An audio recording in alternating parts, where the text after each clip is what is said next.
Good afternoon. অনেক দেরি হয়ে গেল, ধন্যবাদ, তোমরা ভালো থেকো। আমি আজকে দুপুরের থালিতে রেখেছি ভাত, ইলিশ মাছ ভাজা, ভাঙাচোরা শুক্তো, আর এখানে আছে কাতলা মাছের ঝোল, এই যে ঝোল, আর ইলিশ মাছ এই যে ওখানে ভাপা রেখেছি। এটাই আজকে আমার।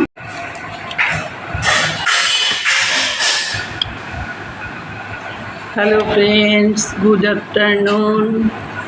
আজকে সানডে, রবিবার, সবারই দেরি, তাই আজকে আমাদের হয়েছে ইলিশ মাছ ভাজা,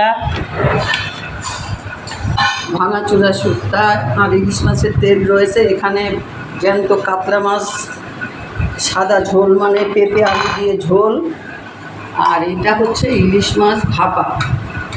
এটাই দুপুরের খাবার।